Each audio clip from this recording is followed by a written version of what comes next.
trust me, promise I'm alone. I won't tell a soul, send it to my phone.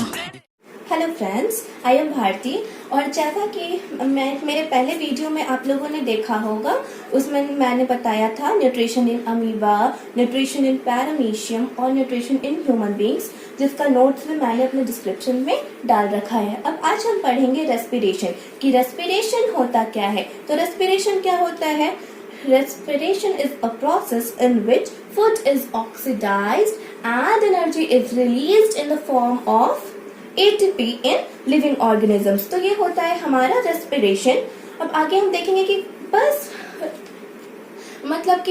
Intake of food, मतलब कि जो सांस लेना होता है, बस वही रेस्पिरेशन नहीं होता है। रेस्पिरेशन का बहुत सारा प्रोसेस है जो हम लोग आगे देखेंगे। अब रेस्पिरेशन जो होता है वो 2 टाइप्स का होता है। एक होता है एरोबिक रेस्पिरेशन और दूसरा होता है एनारोबिक रेस्पिरेशन। तो aerobic respiration takes place in presence of oxygen and it occurs in mitochondria, whereas anaerobic respiration takes place in absence of oxygen and it takes place in cytoplasm। इसके बाद हम पढ़ेंगे pathways of breakdown of glucose, कि जो glucose होता है वो pyruvate में कैसे कन्वर्ट होता है। यानी कि जो 6 कार्बन मॉलिक्यूल होता है वो 3 कार्बन मॉलिक्यूल यानी कि ग्लूकोज जो होता है वो पायरुवेट प्लस एनर्जी में कैसे कन्वर्ट होता है in presence of oxygen, in lack of oxygen and in absence of oxygen. ये सारा हम पढ़ेंगे। उसके बाद हमारा आएगा respiration in plants. Respiration in plants में हम लोग देखेंगे कि कैसे स्टोमाटा में गैसेस एक्सचेंज होगा। उसके बाद फिर नेक्स्ट प्रोसेस है कि सेल्स जो होते हैं उस मतलब कि जो प्लांट होता है उसमें बहुत सारे इंटरमॉलिक्यूलर स्पेसेस होते हैं, सॉरी इंटरसेल्यूलर स्पेसेस होते हैं, not intermolecular, it's intercellular spaces होते हैं, ताकि जो सेल्स है वो एयर के कांटेक्ट में रह सके। तो ये सारा हम देखेंगे रेस्पिरेशन इन प्लांट्स में। उसके बाद हमारा आता है कि टेरेस्ट्रियल ऑर्गेनिजम्स कहाँ से सांस लेते हैं और जो मतलब कि कहाँ से ऑक्सीजन लेते हैं, तो वो एटमॉस्फेयर से ऑक्सीजन लेते हैं। और जो एक्वेटिक एनिमल्स हैं वो जो वाटर में डिसॉल्व्ड ऑक्सीजन रहता है वो लेते हैं, वो हम पढ़ेंगे। उसके बाद फिर हमारा आएगा रेस्पिरेशन इन ह्यूमन बींग्स। तो उसमें हम लोग सारा पढ़ेंगे कि ये जो नॉस्ट्रल्स है, तो नॉस्ट्रल्स से पूरे जो सेल्स में जितना भी ये सब सर्कुलेशन होता है हमारा, कि नॉस्ट्रल्स से कैसे फेरिंक्स लैरिंक्स जो भी है वहां से होते हुए ट्रैकिया में आता है, ट्रैकिया से लंग्स में आता है। फिर जो लंग्स होते हैं उस वहां पर क्या होता है, जो ट्रैकिया होता है वो 2 पार्ट्स में डिवाइड होता है, ठीक है, जिसको हम लोग ब्रोंकी बोलते हैं। फिर वो जो ब्रोंकाई होता है वो फर्दर ब्रांचेस में डिवाइड होता है, जिसको ब्रोंकियोल्स बोलते हैं। फिर उसके एंड में बलून्स लाइक स्ट्रक्चर होता है जिसको एल्वियोली बोलते हैं। तो ये सारा प्रोसेस अब हम चलिए देखते हैं।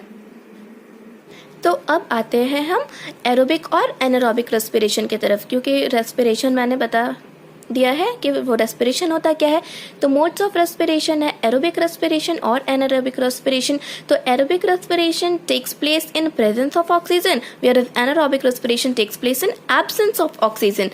अब एरोबिक रेस्पिरेशन जो होता है वो माइटोकॉन्ड्रिया में होता है और एनारोबिक रेस्पिरेशन जो है वो साइटोप्लाज्म में होता है। End products are carbon dioxide and water and end products are alcohol और lactic acid. In this one, more amount of energy is released and in anaerobic respiration less amount of energy is released। इसका example देख सकते हैं। Aerobic respiration का हो जाएगा human beings and plants और anaerobic respiration का हो जाएगा ईस्ट एंड बैक्टीरिया। उसके बाद हमारा आता है 3 pathways of breakdown of glucose. तो ग्लूकोज जो होता है वो 6 कार्बन मॉलिक्यूल है। तो 6 कार्बन मॉलिक्यूल जो होता है वो 3 कार्बन मॉलिक्यूल में टूटता है, जिसको हम लोग बोलते हैं पायरुवेट। तो ग्लूकोज का टूटना यहाँ पे, ठीक है, यानी कि 6 कार्बन मॉलिक्यूल का टूटना 3 कार्बन मॉलिक्यूल में, उसको पायरुवेट बोलते हैं। ग्लूकोज जो होता है वो पायरुवेट प्लस एनर्जी में यहाँ पर कन्वर्ट हो गया। अब जो ये प्रोसेस है ये साइटोप्लाज्म में होता है। तो सबसे पहले हम देखेंगे breakdown of pyruvate in absence of oxygen. जब ऑक्सीजन ना हो तो जो पायरावेट होता है वो ethanol plus CO2 plus energy में टूटता है। ठीक है, जो पायरावेट है वो 2 कार्बन मॉलिक्यूल में टूटा, यानी कि पायरावेट जो है वो कन्वर्ट हो गया इथेनॉल और कार्बन डाइऑक्साइड में। अब ये प्रोसेस जो होता है ये ईस्ट में होता है फर्मेंटेशन के टाइम में। अब इस प्रोसेस में ऑक्सीजन नहीं है तो इसे हम कौन सा रेस्पिरेशन बोल सकते हैं? Anaerobic respiration. ठीक है, उसके बाद आता है प्रेजेंस ऑफ ऑक्सीजन। अब ऑक्सीजन के प्रेजेंस में क्या होगा? पायरावेट जो है वो carbon dioxide plus water plus energy में ब्रेक होगा। ठीक है, अब 3 कार्बन पायरावेट जो है वो ब्रेक हुआ किस चीज में? 3 molecules of carbon dioxide and water में। अब ये प्रोसेस कहाँ पे हुआ? ये प्रोसेस हुआ हमारा माइटोकॉन्ड्रिया में। अब इस प्रोसेस में ऑक्सीजन प्रेजेंट है, इसीलिए इसे बोलेंगे एरोबिक रेस्पिरेशन। ठीक है, उसके बाद आता है लैक ऑफ ऑक्सीजन।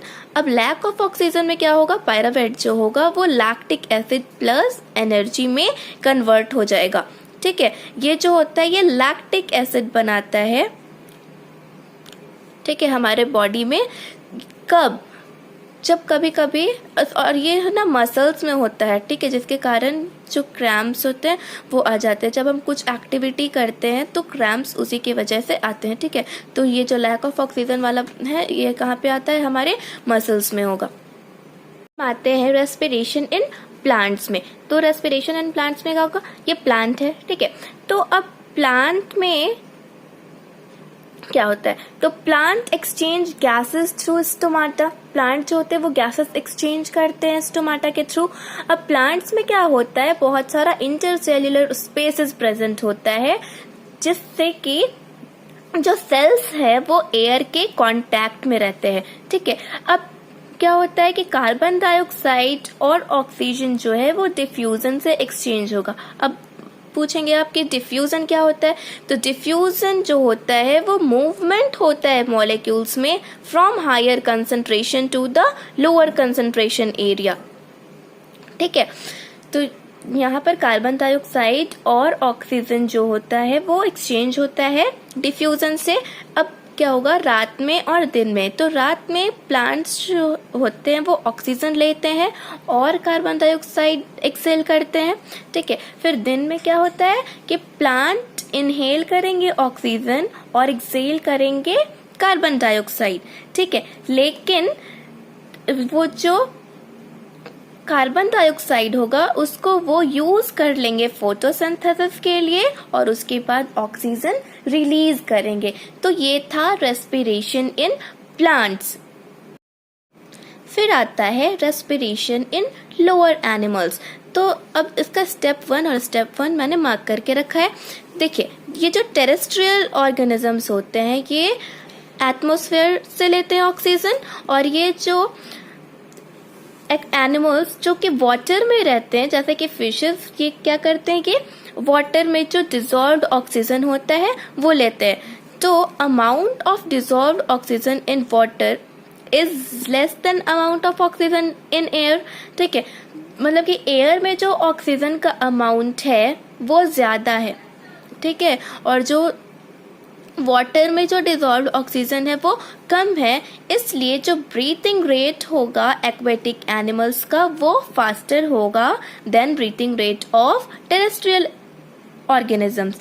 ठीक है, जो ब्रीथिंग रेट होगा वो फास्टर होगा एक्वेटिक एनिमल्स का as compared to the breathing rate of terrestrial organisms. Now let's come to our most important topic, that is respiration in humans. तो रेस्पिरेशन इन ह्यूमंस क्या होता है? ये आप देख सकते हैं कि ये हमारा ह्यूमन का रेस्पिरेटरी सिस्टम है। ये देखिए, इसमें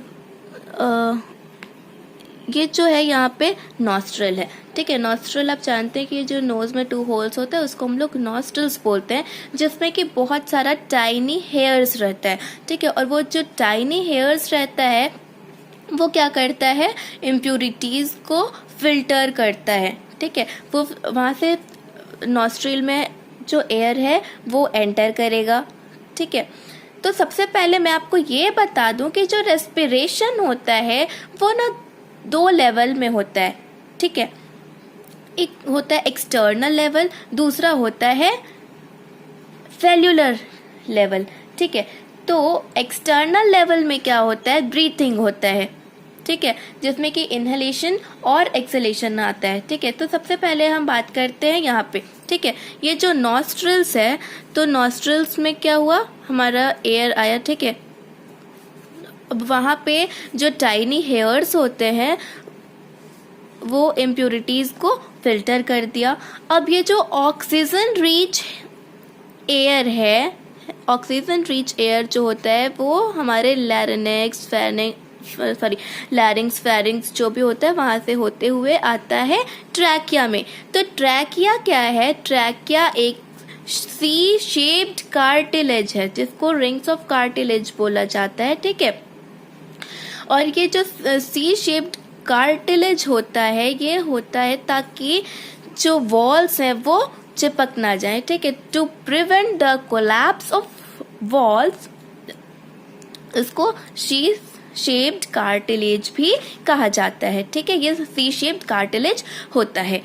अब उसके बाद ये जो ट्रैक क्या होता है, यहाँ से हमारा ये जो एयर है, ठीक है, ऑक्सीजन रिच एयर हमारा अंदर आ रहा है।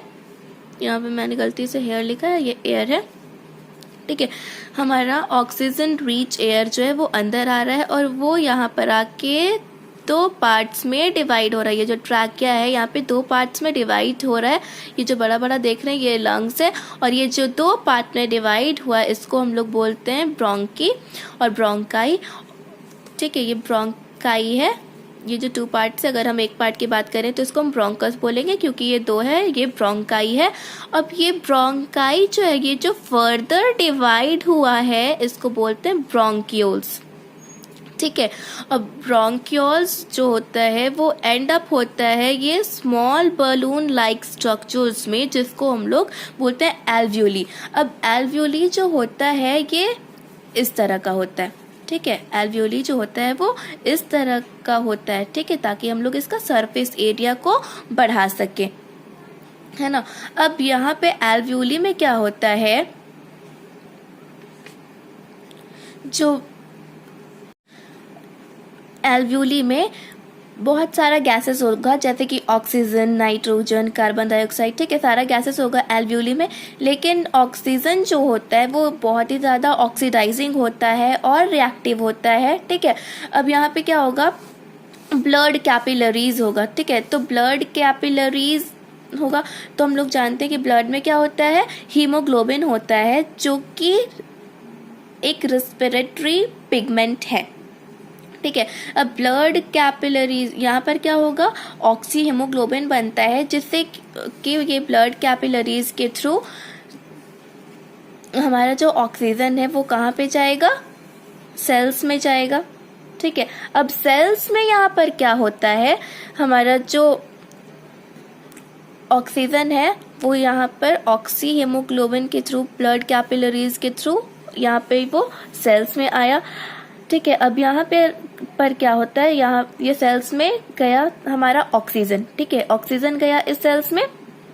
अब यहाँ पर क्या हो गया, ऑक्सीजन है प्लस ग्लूकोज है, ठीक है। हमारे सेल्स में ग्लूकोज यानी कि फूड जो था वो पहले ही आ चुका था, तो यहाँ पर हम फूड ना बोल के उसको बोल रहे हैं ग्लूकोज, ठीक है। तो यहाँ पर ग्लूकोज आया।